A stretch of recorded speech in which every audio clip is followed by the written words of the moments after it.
గౌరవ జనసేన అధ్యక్షులు అధినేత పెద్దలు పవన్ కళ్యాణ్ గారికి హృదయపూర్వకంగా నమస్కారాలు తెలియజేస్తూ, అలాగే పెద్దలు ఉమ్మడి రాష్ట్ర శాసనసభ సభాపతి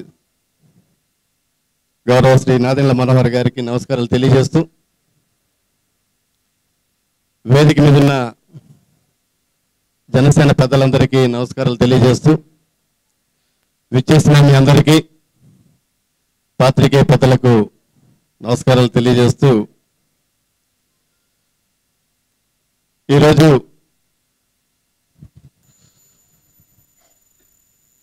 జనసేన అధినేత పెద్దలు పవన్ కళ్యాణ్ గారి సమక్షంలో వారి యొక్క ఆలోచన విధానం, ఆశయాలు,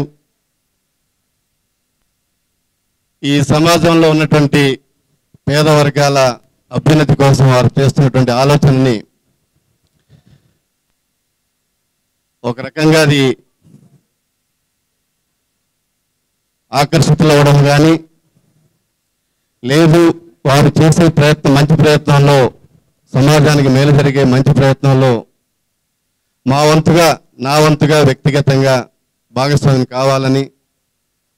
ఆ ప్రయాణంలో తోడుగా ఉండాలని, వారి ఆలోచనని భవిష్యత్తుకి ఒక మంచి కార్యరూపం దాల్చాలనే ఒక నిర్ణయంతో పెద్దలు మనోహర్ గారు చెప్పినట్లుగా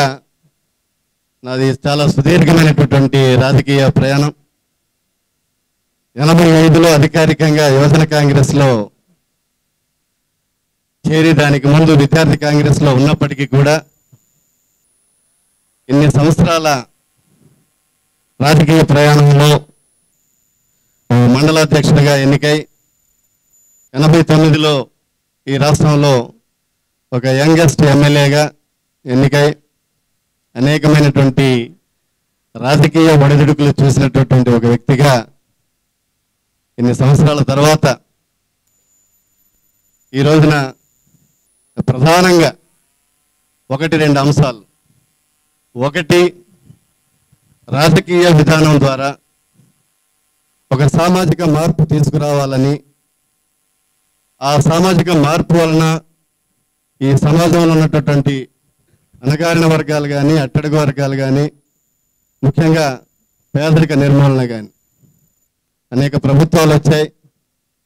ఒక ఉద్దానం సమస్య గురించి పవన్ కళ్యాణ్ గారే పర్యటన చేయాల్సిన అవసరం లేదు, పని చేయాల్సిన అవసరం లేదు,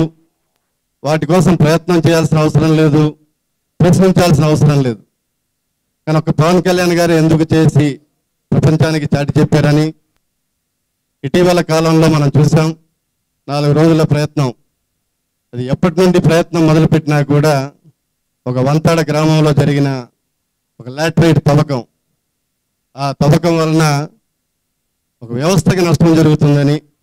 పర్యావరణం పాడవుతుందని, అది అన్ని సంవత్సరాలుగా ఒక అంతర్గతంగా రహస్యంగా జరుగుతున్న ఒక దోపిడీని వారి పర్యటన ద్వారా అన్ని అడ్డంకులు వచ్చినప్పటికీ కూడా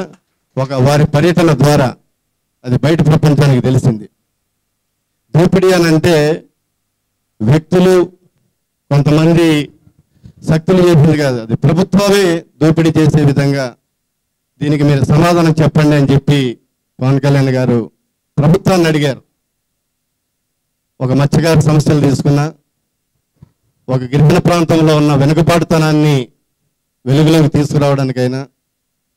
వీటన్నిటిపైన మనం పనిచేయాలనేటువంటి ఒక వారి యొక్క ఆలోచన కానీ, వారు చేసేటటువంటి ప్రకటన కానీ, వారు ఇచ్చినటువంటి హామీ కానీ, వారి ఎజెండాలో ఉన్నటువంటి అంశాలు ఇవన్నీ కూడా ఉన్నాయి. వాటిపైన ప్రధానంగా రాజకీయంగా ఎన్నైనా మాట్లాడవచ్చు, కానీ ఆ అంశాలన్నీ కూడా అధికారంలో లేకుండా, మరీ ముఖ్యంగా ఈ రోజున ఎవరు వారిని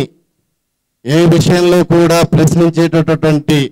శక్తి లేకుండా ఒక స్వచ్ఛందంగా ఈ రోజునే మొదలుపెట్టినటువంటి ఒక రాజకీయ ప్రస్థానంలో నేను కూడా భాగస్వామిని కావాలని చెప్పేసి ఈ ప్రయత్నం చేయడం జరిగింది. దానికి ముందు కూడా పెద్దల మనోహర్ గారు చెప్పినట్లుగా మీరు చేసేటువంటి ఆలోచనకి నా వంతుగా నాకు అవకాశం వచ్చిన ప్రతిసారి కూడా వాటిపైన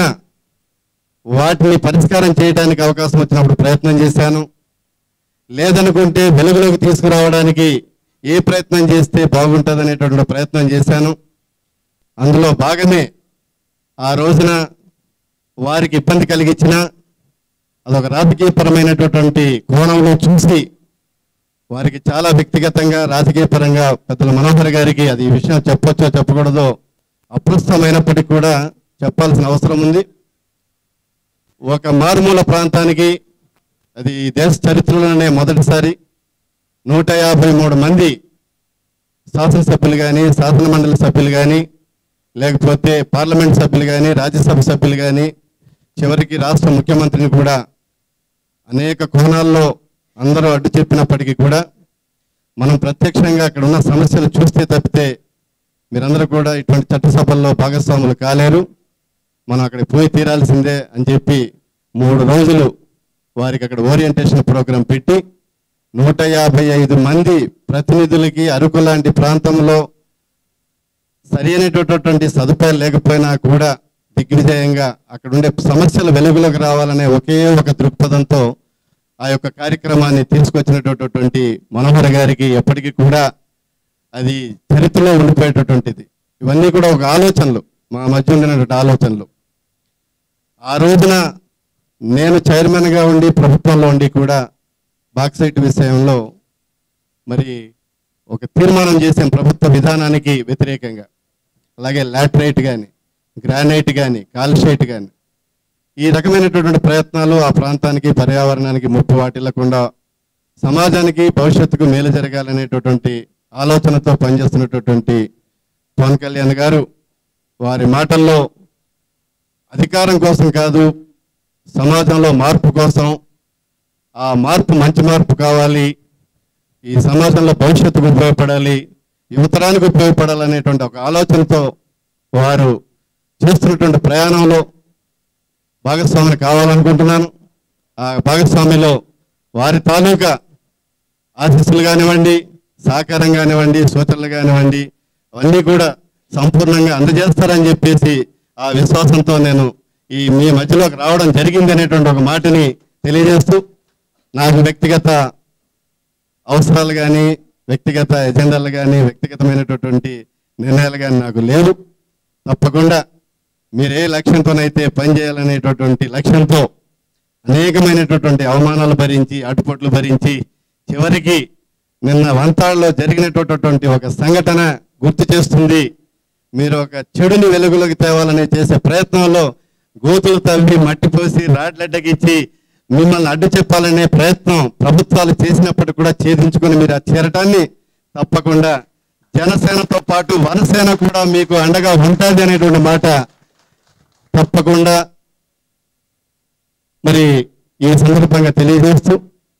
అనేకమైనటువంటి సమస్యలు ఉన్నాయి గిరిజన ప్రాంతాల్లో, ఆదివాసీ ప్రాంతాల్లో. నేను కోరుకునేది ఒక్కటే, ఆ ప్రాంతానికి ఎటువంటి ముప్పు వాటిల్లకుండా ఆ ఆదివాసీ ప్రధానికానికి భవిష్యత్తులో మీరు ఒక ధైర్యాన్ని ఇచ్చి, ఇవాళ మేము కూడా వారి మతికి వెళ్ళటానికి మీరు చెప్పినటువంటి మాటలు మాకు ఎంతో ధైర్యాన్ని ఇచ్చేటువంటి విషయంగా నేనైతే వ్యక్తిగతంగా భావిస్తూ, తప్పకుండా మీ ఆశయాలకు అనుగుణంగా మీతో పాటుగా చివరి వరకు కలిసి ప్రయాణం చేస్తాననేటువంటి మాటని ఈ సందర్భంగా తెలియజేస్తూ, దీనికి నాకు మీ దగ్గరికి చేరేటువంటి ప్రయత్నంలో పెద్దల మనోహర్ గారు మరి అన్ని విధాలుగా కూడా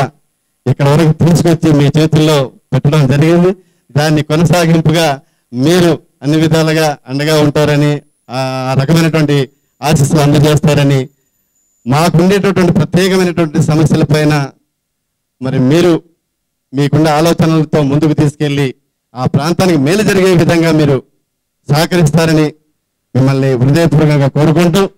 భవిష్యత్తులో మనందరం కూడా కలిసి ముందుకెళ్దాం, వారి ఆశయాల్ని ముందుకు తీసుకెళ్దాం, ఈ సమాజంలో మేలు జరిగే విధంగా మనందరం కలిసి పనిచేద్దాం అని చెప్పేసి ఈ కోరుకుంటూ, మరి మీరు మనస్ఫూర్తిగా మీలో కలుపుకున్నందుకు హృదయపూర్వకంగా ధన్యవాదాలు తెలియజేస్తూ, మరొకసారి మీ అందరికీ నమస్కారాలు ఇస్తూ మీ అందరికీ సెలవు తీసుకున్నాను. Thank you very much.